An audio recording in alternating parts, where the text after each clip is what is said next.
आज है हम खानपुर गांव में। यहाँ पर श्रीपाल जी जो जैविक किसान हैं, काफ़ी दिनों से जैविक खेती कर रहे हैं और इसकी एक जांच के लिए एक संस्था बनाई है भारत सरकार द्वारा।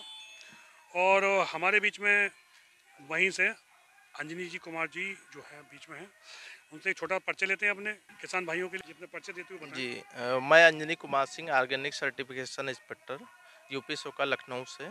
ठीक है। और हमारे यहाँ दो तरीके से रजिस्ट्रेशन होता है किसानों का। एक इंडिविजुअल रजिस्ट्रेशन होता है, एक ग्रुप में।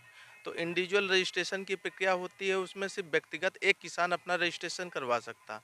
उसमें पेपर प्रक्रिया होती है, उसका आधार, उसका पैन और उसकी खतौनी और एक फ़ोटो लगता है और एक फार्म मैप अपने खेत का बनाना पड़ता है। उसमें जो nearest by buffer zone area वो दिखाता है कि बगल वाले किसान कन्वेंशनल फार्मिंग कर रहे हैं कि नहीं कर रहे हैं, वो अपने फार्म मैप में उस पूरा शो करता है। तो इतने पेपर की रिक्वायरमेंट होती है इंडिविजुअल के लिए। अब यहीं पे जैसे ग्रुप में रिक्वायरमेंट होती है, तो ग्रुप में कम से कम 25 से 100 फार्मर होने चाहिए। वो स्मॉल ग्रुप होता है। उसमें ग्रुप की एक लीगल आईडी होनी चाहिए, उसमें एक आईसीएस होना चाहिए और आईसीएस का आधार होना चाहिए। और एक एफएल सीट बनती है, जिसमें टोटल 25 किसान या 100 किसान, 25 से जैसे स्मॉल ग्रुप हमारा स्टार्ट होता है, तो उसमें किसान का नाम, किसान के पिता का नाम, उसका खसरा संख्या, आधार संख्या, मोबाइल नंबर, खेत का जीपीएस डाटा, लैंगिट्यूड, लैटिट्यूड, उसका बैंक अकाउंट डिटेल, सारा वो जो है एक सीट बना के देना पड़ता है। तो उसका ग्रुप में रजिस्ट्रेशन हो जाता है। जो हमारा इंडिविजुअल किसान है, तो हमारे यहाँ फीस भी ली जाती है। जो 2 हेक्टेयर के किसान हैं, उनकी 3350 रुपये फीस होती है। वहीं अगर आप ग्रुप में रजिस्टर्ड कराना चाहते हैं, खेती करना चाहते हैं, जैविक उसको प्रमाणीकरण करवाना चाहते हैं, तो 25 किसान से लेकर 100 किसान तक की फीस जो है 4250 रुपये। बहुत महत्वपूर्ण जानकारी दे रहे हैं भुवनी जी। हमारे कैमरामैन कहेंगे थोड़ा आगे आए थोड़ा सा। बहुत महत्वपूर्ण जानकारी है जिसके लिए आपको लखनऊ और अन्य साधनों से पता निकालना पड़ता है, वो आपके बीच में है। अब उसके बाद जो आपकी प्रक्रिया है, ये तो एक किसान को जुड़ने की हो गई। उसके बाद में आपका जो है मार्केटिंग से तो कोई मतलब नहीं है इससे कोई। नहीं, उसमें ये है कि हम लोगों ने गवर्नमेंट को सुझाव दिया था, तो क्योंकि मंडी विभाग अलग है, मंडी विभाग मार्केटिंग वाला करता है, लेकिन हम लोग भी सुझाव दिए किसान को कि किसान की जो समस्या है मार्केटिंग का, उसका बिक नहीं पा रहा। तो गवर्नमेंट के द्वारा जितनी यूपी में ई मंडियाँ हैं, तो उसमें महीने में 2 दिन के लिए वो मंडी विभाग किसानों को फ्री स्टॉल वगैरह उपलब्ध कराते हैं। तो उसमें वो किसान जो भी प्रोड्यूस तैयार होता है, वो अपना रख के वो मार्केट कर सकते हैं, वहाँ पे बेच सकते हैं। एक और ये बताइए कि जैसे सरकार की जो जैविक खेती पे बहुत बढ़ावा दे रही है, उसमें कुछ सरकार को आगे कोई किसानों को फायदा देने चाह रही है जो जैविक खेती करना चाहेंगे? गवर्नमेंट का मोटो है कि ज़्यादा से ज़्यादा किसान जैविक खेती अपनाएं। इससे क्या होता है कि आजकल लोग बहुत ज़्यादा केमिकल रसायन का प्रयोग हो रहा है फील्ड में, जिसका क्या है, बहुत ज़्यादा कई तरह की बीमारियां जो है आदमी के शरीर में उत्पन्न हो रही है, क्योंकि वो जहर कहीं ना कहीं किसी भोजन के माध्यम से आदमी के शरीर में जा रहा है। और जैविक खेती का इंटरनेशनल मार्केट में बहुत डिमांड है। अगर किसान को एक अच्छे लक्ष्य और उसको आगे आमदनी की तरफ बढ़ाना है, तो कहीं न कहीं उसका माल जो है गाँव के किसान का एक्सपोर्ट होके विदेशों में जाएगा। तो उसके लिए जो है जैविक खेती जब बहुत ज़्यादा मात्रा में करेंगे, बल्क में उनके पास माल होगा, तभी उस चीज़ को आगे जो है भेजा जा सकता है। तो सरकार कुछ दे रही है अनुदान वगैरह आगे जाके भविष्य में? देखिए, उसके लिए क्या है, अलग-अलग विभाग जो है, हमारा कृषि विभाग है, तो हर एक डिस्ट्रिक्ट लेवल पे उनकी जो रहती हैं, प्रक्रिया रहती हैं, वो लोग बताएँगे कि इसमें कैसे उनका एफपीओ बनाना है ग्रुप में, और कैसे उनको एक्सपोर्ट पॉलिसी है, एक्सपोर्ट विभाग भी है, वो डिसाइड करता है कि क्या अनुदान है, तो वो लोग इसके बारे में बेहतर बता सकते हैं। एक आम किसान, जैविक किसान या कुछ गांव किसान करना चाहें तो उनके लिए शुरुआत में आपसे उन्हें क्या करना पड़ेगा? ऑनलाइन आवेदन करना है, कैसे आपसे संपर्क होगा? अगर गांव का किसान करना चाहते हैं, तो हमारे यहाँ इंडिविजुअल प्रक्रिया है, जो एक आसानी से प्रक्रिया है, उसमें किसान रजिस्ट्रेशन करा सकते हैं। तो उसके लिए क्या है कि किसान का आधार, उसका पैन और उसकी खतौनी लगती है, 3 पेपर लगते हैं।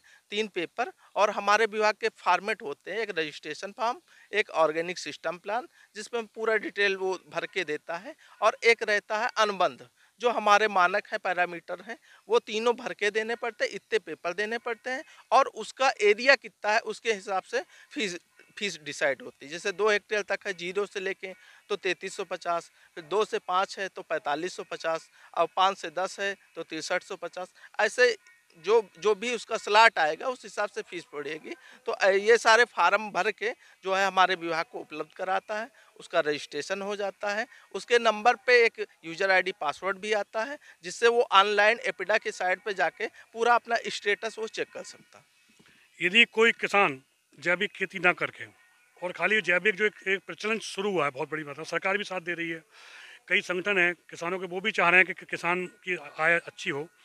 तो यदि कोई किसान करता है ऐसा बिना उसके सर्टिफिकेट या मतलब उसको मानकों को अपना कर, तो उसके लिए सरकार ने कुछ व्यवस्था कर रखी है ऐसी कुछ? देखिए अभी क्या है, गवर्नमेंट का फोकस जैसे है कि ज़्यादा से ज़्यादा किसानों को प्रमोट किया जाए। तो अभी क्या है कि गवर्नमेंट को प्रमोट करने में बहुत सारे किसान जैविक खेती कर रहे हैं, लेकिन उनको जानकारी नहीं, प्रमाणीकरण का अभाव है, प्रमाणीकरण नहीं करवा पा रहे हैं।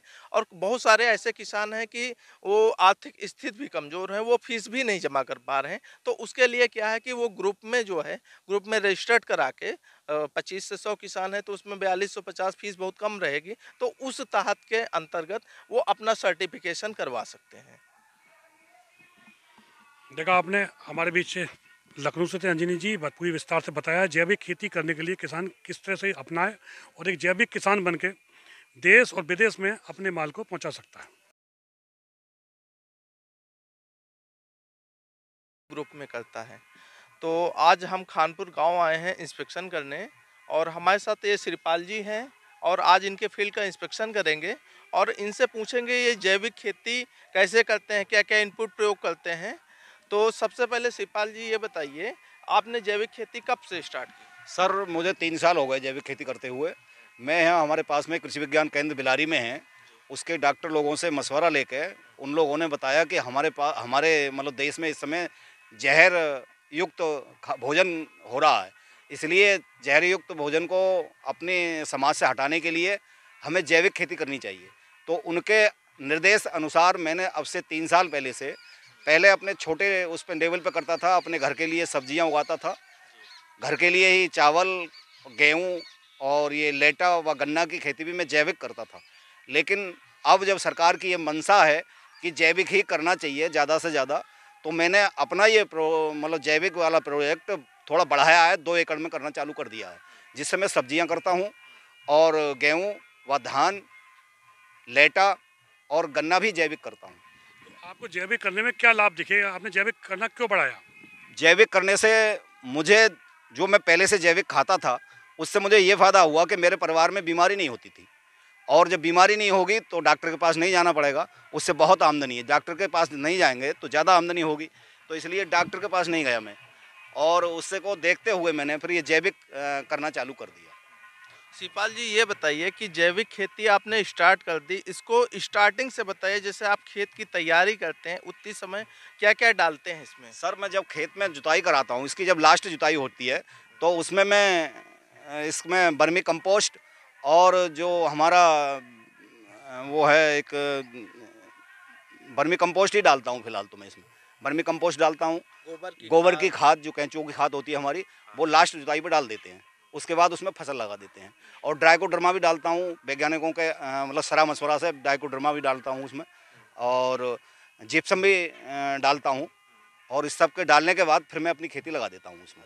अच्छा, ये गेहूं के बीज वगैरह ये कहाँ से आप लेते, घर के हैं कि बाहर से आप खरीदते हैं? बाहर से अगर हम बार बार इन लाएंगे तो वो जैविक नहीं मिलेगा हमें। हमारा जो पहला वाला जैविक मतलब 3 साल पहले मैंने जो बीज अपने घर प्रयोग किया था, उसको ही संशोधन करके दोबारा वो देता हूँ, जिससे कि बाजार का जो बीज है वो पूर्ण जैविक नहीं है, इसलिए मैं उसे ही अपना बार बार बोता हूँ, और उसमें कोई दिक्कत नहीं आती है। उसमें बस थोड़ा उसका संशोधन कर लेते हैं गौमूत्र वगैरह से, और ड्राइकोडर्मा डाल डूल के, और वैज्ञानिकों की सलाह से उसमें वहीं अपने घर पे ही शोध कर लेता हूँ उसे, और उसको ही बोता हूँ। अच्छा, इसमें जो आप कृषि यंत्र प्रयोग करते हैं अपने हैं या किराए के यूज करते हैं? इसमें तो कृषि यंत्र, ट्रैक्टर और हैरो, ये कल्टीवेटर सब अपने गांव में बोतरे हैं, अपने भी हैं, और उससे ही जुताई कराता हूँ इसमें। हाँ, अच्छा, कृषि यंत्रों की सफाई, पहले सफाई करते होंगे तब उसके बाद प्रयोग करते होंगे? जी, जो मेरे वैसे खेत हैं, मेरे पास 4 एकड़ के लमसम ज़मीन है, तो और खेतों में तो मैं मतलब गेहूँ या धान या जो भी कुछ करता हूँ वो खाद से ही करता हूँ, डीएपी और यूरिया लगाता हूँ। इस जो जैविक वाले खेत में जब मैं जुताई करता हूँ तो उसको थोड़ा सा पानी मार के धो लेता हूँ, हैरों वगैरह को धो के उसके बाद ही इसमें यूज करता हूँ। अच्छा, जो कीट लग जाते हैं फसल में, रोग लगती है, उसके कंट्रोल के लिए क्या डालते हैं फसल में? जी सर, उसके कंट्रोल के लिए हमने जो है डॉक्टर लोगों की सलाह से गौमूत्र लेते हैं, ड्रम में डाल देते हैं, 200 लीटर के ड्रम में गौमूत्र डालते हैं, लहसुन और उसमें गुड़, नीम की पत्ती, यानी जो कड़वे पत्ती होती हैं वो सब उसमें डाल के सड़ा लेते हैं। और जैसे कोई बीमारी उसमें लगने को होती है तो हम उस पर स्प्रे कर देते हैं। किसी तरह के केमिकल के कोई स्प्रे नहीं है हमारा। अच्छा, इसमें सिंचाई का साधन आपका है कि किराए का बाहर से पानी इस्तेमाल करते नहीं हैं? नहीं, पानी तो मेरे पास ट्यूबवेल है, सरकारी ट्यूबवेल, मतलब प्राइवेट ट्यूबवेल लग रखा है मैंने, उससे ही अपना पानी का इंतजाम है मेरा। अच्छा, ये जो आपके बगल जो किसान है, जैसे इधर इधर घुमा के दिखाइए, ये फील्ड है, तो ये लोग जो है रासायनिक खेती कर रहे हैं, जी। तो बारिश के मौसम में उनके खेत का पानी आपके खेत में आ जाता है, उसके कंट्रोल के लिए क्या करते हैं आप? उसके लिए ये होता है कि खेत की मैं चारों तरफ से 2-2 मीटर छोड़ के अपनी फसल बोता हूँ। जो उधर का जो केमिकल का वो होगा 2 मीटर तक आएगा मेरा, उसके बाद नहीं आएगा। या ऊंची मेड़ करवा? जी जी, ऊंची मेड़ तो होती हैं, लेकिन उसके बाद भी कोई केमिकल्स अपने स्प्रे कर रहा है तो उसका छींटा मेरे खेत तक ना आ पाए, इसलिए मैं 2 मीटर छोड़ के अपनी फसल बोता हूँ। और उसके लिए जो है आप साइड में कोई बफर क्रॉप भी लगा सकते हैं। जी। जैसे साइड में आपने लेमन ग्रास लगा दी जी। या नींबू लगा दिया, वैसी भी बफर क्रॉप, तो बगल वाला स्प्रे कर रहा हवा के माध्यम से डायरेक्ट आपके फील्ड में नहीं आएगा, उसी में आप रुक के वो वहीं रह जी जाएगा। जी जी, यही सर मैं करता हूँ। पहले 2-2 मीटर चौफर नहीं बोता हूँ और उसमें घास या जैसे बाजरा हमारे यहाँ होता है, बाजरा बो देते हैं या लेमन ग्रास बो देते हैं, जो भी कुछ होता है पशुओं के लिए थोड़ा थोड़ा बो देते हैं उसमें खाने के यूज के लिए 2 मीटर छोड़ के ही मैं अपनी फसल बोता हूँ। आपके पास कितने पशु हैं इस समय?